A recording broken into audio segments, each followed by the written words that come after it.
बिस्मिल्लाहिर्रहमानिर्रहीम अस्सलाम वालेकुम डियर स्टूडेंट्स। आज के हमारे इस लेक्चर में हमने एक्सरसाइज 4.5 फर्स्ट ईयर मैथमेटिक्स का सीक्वेंसेस एंड सीरीज वाले चैप्टर में से लास्ट क्वेश्चन है क्वेश्चन नंबर 10। काफ़ी इंपॉर्टेंट है एग्जाम के हवाले से। क्वेश्चन हमारे पास क्या कहता है, इसको सीखते हैं और समझते हैं। रीड करते हैं।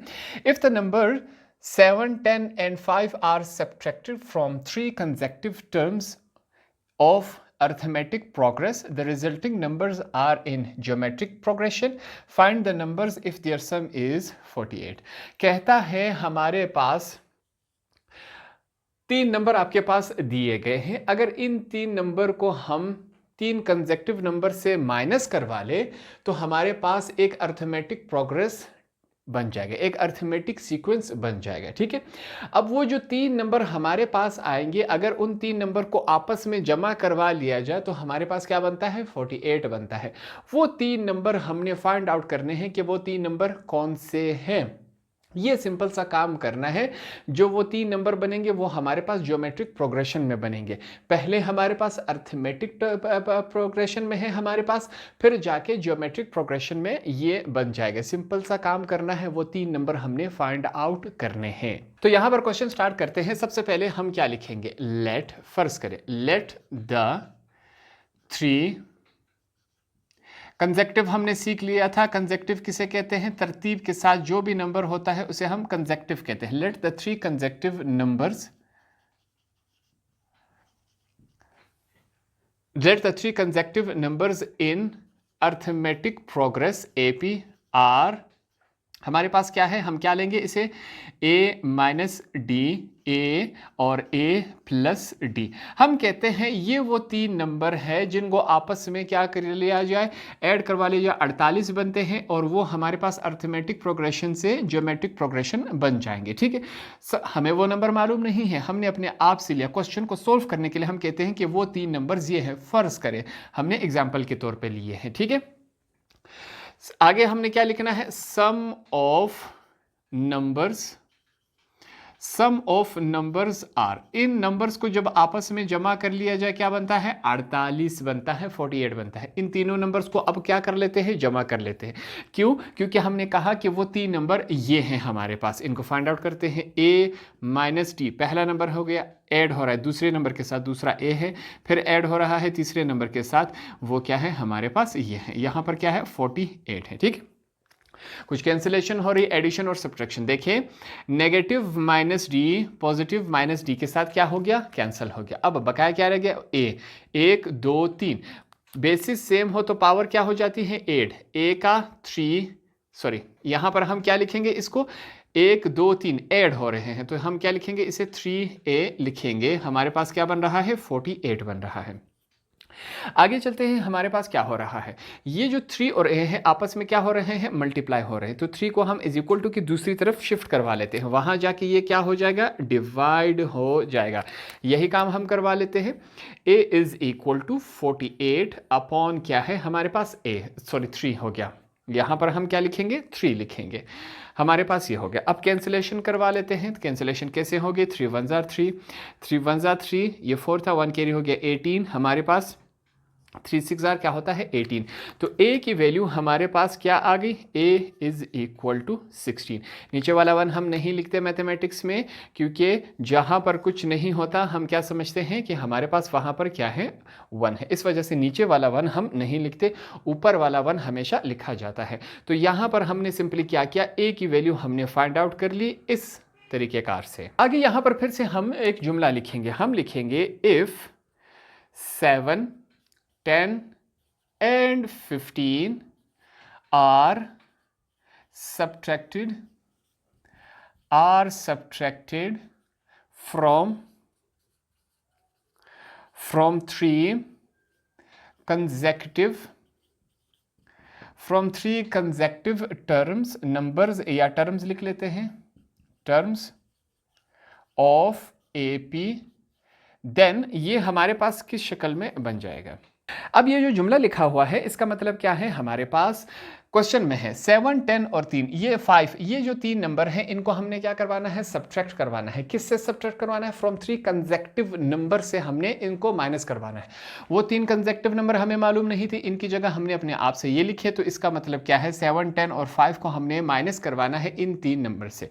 यहाँ पर एक लफ्ज़ क्लियर कर लेते हैं कि कंसेक्टिव नंबर क्या होता है। फॉर एग्जाम्पल हमारे पास ये एक नंबर है 1, 2, 3, 4, 5, ये एक तरतीब से नंबर जा रहा है, इसे क्या कहते हैं? Consecutive number. जुफ्त नंबर ले लेते हैं 2, 4, 6, 8, ये क्या है? एक कंसेक्टिव नंबर है। ताक नंबर ले लेते हैं 1, 3, 5, 7, 9, ये क्या है? एक कंसेक्टिव नंबर है। तरतीब के साथ जो भी नंबर हो किसी भी सीक्वेंस में उसे हम क्या कहते हैं? कंसेक्टिव नंबर कहते हैं। तो यहां पर हम वो नंबर्स उठा लेते हैं। पहला नंबर पहले से माइनस होगा, दूसरा वाला दूसरे से, तीसरा वाला तीसरे से। सॉरी, यहां पर क्या है हमारे पास? ये 15 नहीं है, 5 है, इसकी करेक्शन आपने करनी है, ठीक है। तीसरा वाला तीसरे के साथ हमारे पास माइनस होगा, तो इसको माइनस करवा लेते हैं। हमारे पास पहला नंबर क्या है? a माइनस डी, माइनस हो रहा है पहले नंबर से जो 7 है। फिर दूसरा हमारे पास क्या है? a है, हमने a लिखा, माइनस हो रहा है दूसरे नंबर से जो कि हमारे पास क्या है? 10 है। तीसरा हमारे पास क्या है? a प्लस डी, माइनस हो रहा है तीसरे से जो कि हमारे पास 5 है। यहां पर हम लिखेंगे r इन ज्योमेट्रिक प्रोग्रेशन। अब ये जो है हमारे पास क्या हो गई? ज्योमेट्रिक प्रोग्रेशन में है, इस तरतीब में कन्वर्ट हो गए। अर्थमेटिक प्रोग्रेस से ज्योमेट्रिक प्रोग्रेशन में यहां पर वो कन्वर्ट हो गए। फिर से यहां पर हमने एक हवाला देना है कि भाई हमें एक बात मालूम है, a इज इक्वल टू 16। हमने अभी a की वैल्यू फाइंड आउट की, जहां जहां यहाँ a आ रहा है उसकी जगह हमने 16 पुट कर लेना है। यहाँ पर इसको पुट अप कर लेते हैं। हमारे पास क्या है? a की जगह 16 minus D minus 7, comma a की जगह 16 माइनस 10, a की जगह 16 प्लस डी माइनस 5। यहाँ पर हम क्या लिखेंगे? r इन ज्योमेट्रिक प्रोग्रेशन, ये हमने लिख लिया, ठीक है। ये बातें क्लियर हो गई। अब इनको सॉल्व कर लेते हैं। 16 में से 7 गए, 9 माइनस डी, कॉमा 16 में से 10 गए, हमारे पास क्या रह जाएगा? हमारे पास 6 रह जाएगा। हमारे पास यहाँ पर क्या रह जाएगा? 16 में से 5 गए, 11 प्लस डी, ठीक है। हम लिखेंगे r इन ज्योमेट्रिक प्रोग्रेशन। हमारे पास ये वैल्यूज़ कुछ इस फॉर्म में रह गई जब हमने इन तीनों वैल्यू से माइनस करवाए। किसको? 3 कंसेक्टिव नंबर से जो कि हमने अपने आप से लिए थे, तो ये इस शक्ल में आया। तो ये वैल्यू जब हमारे पास ज्योमेट्रिक प्रोग्रेशन में कन्वर्ट हो गई, अब हमने क्या करना है? a की वैल्यू फाइंड आउट होगी। अब हमने r कॉमन रेशियो यहाँ पर हमने फाइंड आउट करना है। कॉमन रेशियो को फाइंड आउट करने के लिए हम क्या करते हैं? दो वैल्यूज़ को आपस में डिवाइड करवा लेते हैं। यहाँ पर हम क्या लिखेंगे? आपने यहाँ पर लिखना है, या इसको समझ लें कि यहाँ पर हम कॉमन रेशियो दूसरे और पहले का ले रहे हैं, और फिर हमने तीसरे और दूसरे का, इन दोनों टर्म्स का हमने क्या लेना है? Common ratio. तो हम लिखेंगे यहां पर r इज इक्वल टू, दूसरी वैल्यू पहले आएगी, ये वाली वैल्यू बाद में आएगी, ठीक है। इज इक्वल टू, ये हो गया दूसरे और पहले टर्म का हमने कॉमन रेशियो लिया। अब हमने क्या करना है? तीसरे और दूसरे टर्म का हमने कॉमन रेशियो लेना है। 11 प्लस डी अपॉन क्या है? 6 है। ये हमारे पास इस शक्ल में है, ठीक है। अगले स्टेप में यहाँ पर क्या हो रहा है? क्रॉस मल्टीप्लिकेशन होगी, तो इनके क्रॉस मल्टीप्लिकेशन हम करवा लेते हैं। ये इसके साथ मल्टीप्लाई होगा, ये वाली वैल्यू हमारे पास इसके साथ मल्टीप्लाई होगी, तो यही काम करवा लेते हैं। हमारे पास 6 multiply by 6 is equal to, यहाँ पर चेक करें, 9 माइनस डी 11 प्लस डी, ठीक है। दोनों मल्टीप्लाई हो रहे हैं। 6 multiply by 6 36 is equal to, 9 को इस पूरे ब्रैकेट के साथ मल्टीप्लाई करवाएंगे। 9 multiply by 11 99, 9 multiply by D 9 D हो गया, माइनस प्लस माइनस डी जब 11 के साथ मल्टीप्लाई होगा 11 D, minus plus minus D और डी का स्क्वायर हो जाते हैं, ठीक है। इसको सॉल्व कर लेते हैं। पहले हमारे पास वैल्यू क्या रह जाएगी? हम लिखेंगे 36 इज इक्वल टू 99, 11 डी में से 9 डी चले गए तो माइनस 2 डी रह गया, माइनस डी का स्क्वायर रह गया।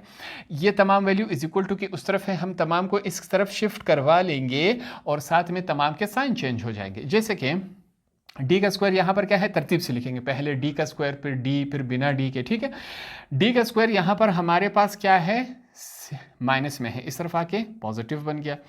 माइनस 2d यहाँ पर क्या है, नेगेटिव में है, इस तरफ आके क्या हो गया, पॉजिटिव हो गया। 99 यहाँ पर क्या है, पॉजिटिव में है, इस तरफ आके क्या हो गया, नेगेटिव में। प्लस 36 यहाँ पर मौजूद है, तमाम वैल्यू इस तरफ शिफ्ट हो गई, यहाँ पर क्या रह गया, 0 रह गया, ठीक है।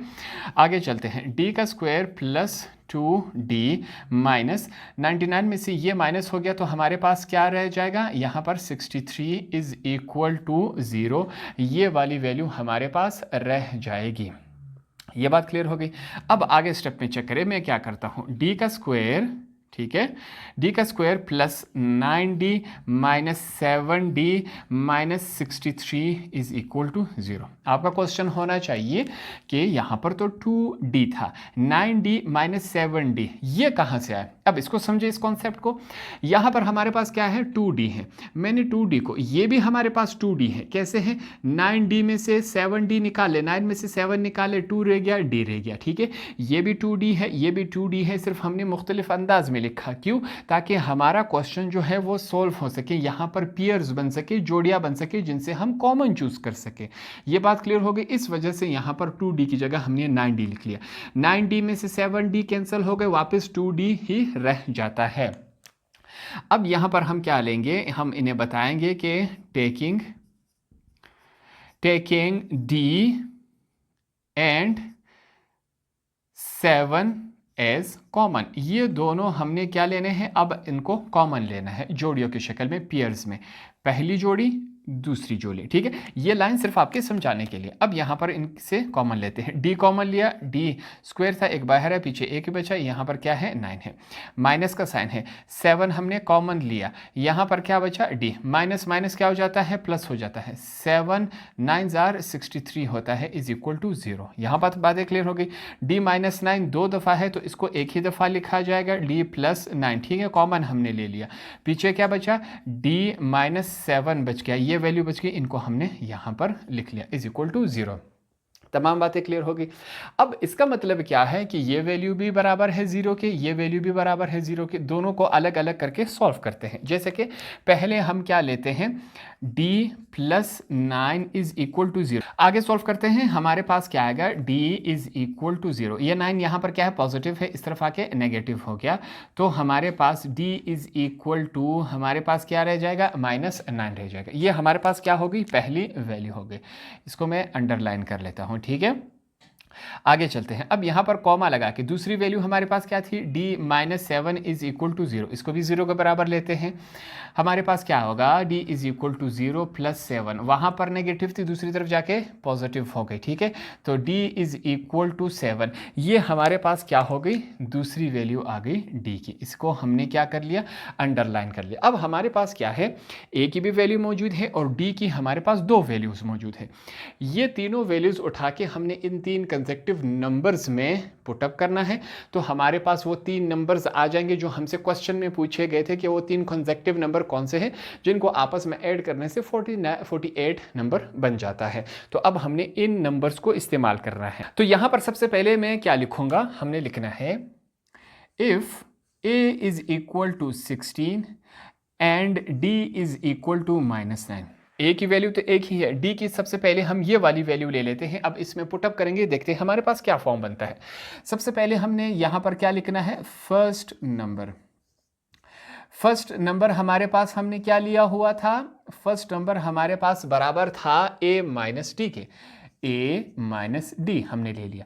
a की वैल्यू हमारे पास क्या है, 16 है, तो a की जगह हम क्या पुटअप कर लेंगे, यहां पर ही मैं सॉल्व कर रहा हूं, 16 कौन सा साइन है, माइनस का है, d की वैल्यू हमारे पास क्या है, -9 है, इनको आगे सॉल्व करते हैं। हमारे पास 16 माइनस माइनस क्या हो जाता है, प्लस, ये 9 हो गया, 16 में 9 ऐड करवा दे तो हमारे पास क्या बनता है, ये बन जाता है 25, ठीक है। ये बातें क्लियर होगी। तो पहला नंबर हमारे पास आ चुका है जो कि हमारे पास क्या है, 25 है। तो अब सेकंड नंबर को हमने फाइंड आउट करना है। सेकंड नंबर यहां पर हम क्या लिखेंगे, सेकंड नंबर हमारे पास क्या है, इसको लिख लेते हैं। वो हमारे पास क्या था, एज ए हमने चूज किया था और ए हमने यहाँ पर क्या लिखा, ए किसके बराबर है, 16, तो यहाँ पर हमारे पास सेकंड नंबर भी आ गया जो कि 16 है। अब चलेंगे, हमने लिखना है थर्ड नंबर हमारे पास क्या है, इसको हमने क्या लिया हुआ था, कंसेक्टिव थर्ड नंबर हमने अपने आप से ए प्लस डी लिया हुआ था।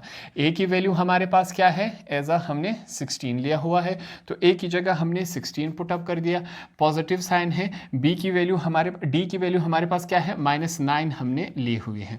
इनको सॉल्व करते हैं, हमारे पास क्या फॉर्म बनता है, 16 प्लस माइनस हमारे पास क्या बन जाता है, माइनस ही बन जाता है, -9 हो गया। ठीक है, 16 में से 9 चले गए तो हमारे पास क्या रह जाएगा, 7 रह जाएगा। ये हमारे पास क्या हुआ, तीसरा वैल्यू है। तो यहाँ पर हमने 3 वैल्यूज़ को फाइंड आउट कर लिया, जिनको आपस में ऐड करने से हमारे पास क्या बन जाता है, 48 बन जाएगा। ठीक है, ये वो 3 नंबर्स हैं, 25 और 16, 16 और 7, इन तीनों को आपस में ऐड कर ले, हमारे पास क्या आएगा, 48। यहाँ पर प्रॉब्लम क्या है कि डी की हमारे पास दूसरी वैल्यू भी मौजूद है। अब हम क्या करेंगे, ए और डी की ये वाली वैल्यू सेम इसी पैटर्न से यहाँ पर हमने पुटअप करना है। उसके लिए यहाँ पर फिर से हम लिखेंगे if A is equal to 16, क्योंकि ए की एक ही वैल्यू है हमारे पास, और d इज इक्वल टू, यहाँ पर अब हमने d की 7 वाली वैल्यू पुटअप करना है। सेम यही प्रोसेस अप्लाई होगा यहाँ पर। सबसे पहले हम क्या लिखेंगे, हमने लिखना है फर्स्ट नंबर। पहला नंबर हमने क्या लिया हुआ था स्टार्ट में, हमारे पास क्या है, a माइनस डी। a की वैल्यू हमारे पास क्या है, यहाँ पर हमने ली हुई है 16, माइनस हो रहा है, d की वैल्यू क्या है, 7 है। तो 7 में से अगर हमारे पास 16 में से 7 माइनस हो जाए तो हमारे पास 9 रह जाएगा।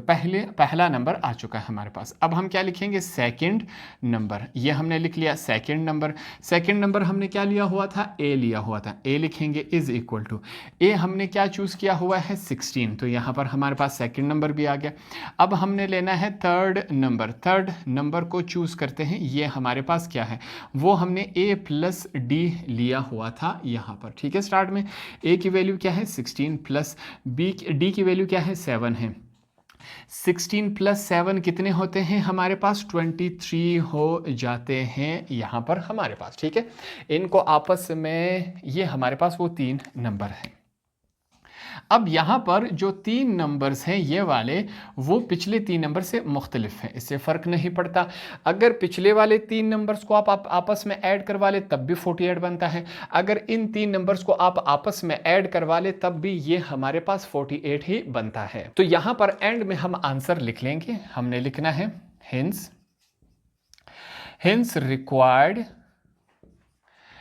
रिक्वायर्ड नंबर आर, वो नंबर हमारे पास कौन से हैं, पहले ये वाले लिख लेते हैं। हमारे पास क्या आया, 25, 16 और 7, और जो दूसरे 2 नंबर थे वो हमारे 3 नंबर, वो 9, 16 एंड 23 है। ये वो नंबर है। एक दफ़ा इनको कैलकुलेटर से डबल चेकआउट कर लेते हैं कि क्या ये सही है हमारे पास कि नहीं। यहाँ पर यहाँ तक आपका आंसर क्या हो गया, कंप्लीट हो गया। अब हम क्या कर रहे हैं, अपना आंसर टेस्ट कर रहे हैं। 25 plus 16 plus 7 is equal to, और 9 प्लस 16 प्लस 23 हमारे पास, चेक करते हैं। कैलकुलेटर की हेल्प लेंगे। 25 प्लस 16 प्लस 7 हमारे पास क्या बनता है, 48 बन जाता है। ठीक है, ये वाला नंबर भी बिल्कुल ठीक है। दूसरा चेक करते हैं। 9 प्लस 16 प्लस 23 हमारे पास क्या बनता है, 48 बनता है। ये वाला नंबर भी बिल्कुल करेक्ट है दोनों। तो कोई भी 3 ऊपर वाले नंबर भी हो सकते हैं और नीचे वाले नंबर भी हो सकते हैं। ये वो 3 नंबर है जो हमसे क्वेश्चन में पूछा गया था कि ये वो 3 कंसेक्टिव नंबर्स हैं जिनको आपस में ऐड करवा लिया जाए तो 48 बनता है। वहाँ पर हमने डबल भी चेक किया। आंसर 2 क्यों आए, क्योंकि यहाँ पर डी की वैल्यू हमारे पास 2 थी, इस वजह से हमारे पास आंसर्स 2 आए। तो इस तरह हमने एक्सरसाइज 4.5 को यहाँ पर आसानी से समझा, सीखा। होप आपको ये आसानी से समझ आ गया होगा।